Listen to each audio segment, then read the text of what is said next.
kaunting kalaman sa kasulatan.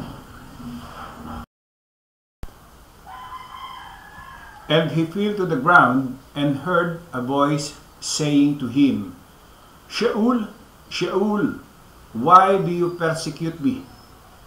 And he said, Who are you, Master? And the Master said, I am Yahushai, whom you persecute. It is hard for you to kick against the prods. Magandang araw po sa bawat isa. Atin pong ipagpatuloy ang atin pong ginawang pagtalakay hinggil kay Pablo na Apostol versus Mr. Narrator ng OHC, The Unknown Preacher. Dito po ay patutunayan ng kasulatan na si Pablo ay meron pong kahalalan kaysa kay Mr. Narrator. Ano po? Ito po ang katunayan sa Gawa 9:10 na sinulat ni Dr. Lucas. Ngayon may isang alagad sa Damasco na nagngangalang Ananias at sinabi sa kanya ng Panginoon sa pangitain, Ananias, at sinabi niya, narito ako, Panginoon.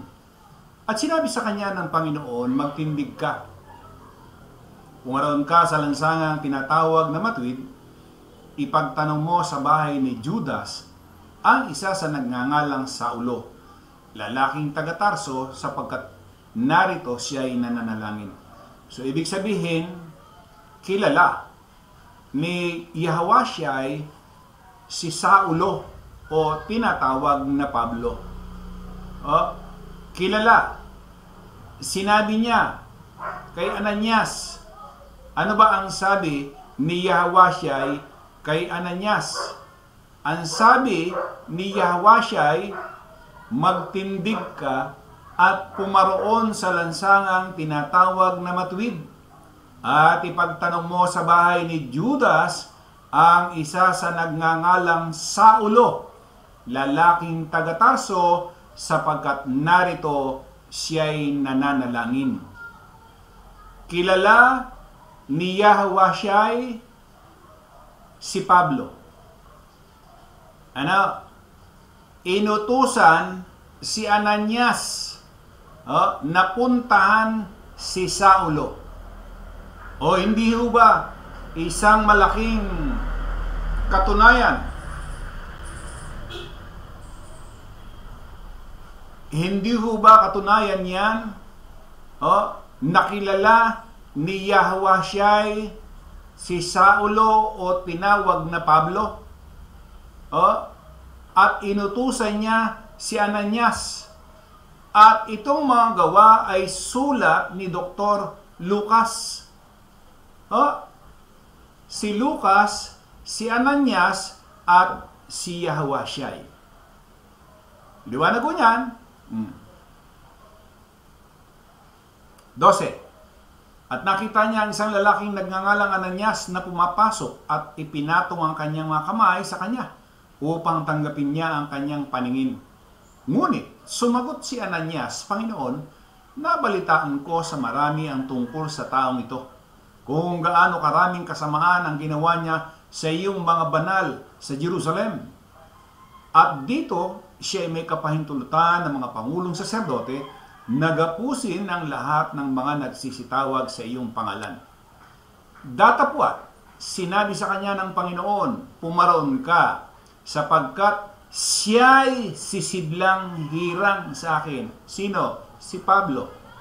Sino? Si Saul. Si Shaul. Anong dahilan? Ano ang gagawin ni Pablo? Upang dalhin ang aking pangalan sa harapan ng mga hintil at ng mga hari at ng mga anak ni Israel. Diba? Anong dahilan? Sapagkat sa kanya'y aking ipakikilala kung gaano karaming mga bagay ang dapat niyang tiisin dahil sa aking pangalan. Paano sasabihin mo ngayon na magkaiba yung sinasabi ni Pablo doon sa itinuturo ni Yahushai? inutusan niya si Ananias na puntahan si Saul, si Pablo, para siya'y gawing sisidlang hirang para yung kanyang pangalan ay dalhin sa harapan ng mga hintil, ng mga hari at ng mga anak ni Israel. 17. At umalis si Ananias at pumasok sa bahay at ipinatong ang kanyang mga kamay sa kanya na sinabi, Kapatid na Saulo, ang Panginoon sa makatigbagay, si Yahweh siya'y na sa iyo'y napakita sa daan na iyong pinanggalingan ay nagsugo sa akin. Liwaliwanag nito. Ang sabi ni Ananias, Kapatid na Saulo, ang Panginoon sa makatigbagay si Yahweh siya'y na sa iyo'y napakita sa daan na iyong pinanggalingan ay nagsugo sa akin upang tanggapin mo ang iyong paningin at mapuspos ka ng Espiritu Santo. Si Pablo may Espiritu Santo. Mamaya tatanungin natin, si Mr. Narrator ba may Espiritu Santo? 18. At pagdakay nangalaglag mula sa kanyang mga mata ang mga parang kaliskis. At tinanggap niya ang kanyang paningin at siya'y nagtindig at siya'y binautismuhan. Si Dr. Lucas ang sumulat ng mga gawa. Inutusan si Ananias ni Yahweh siya'y.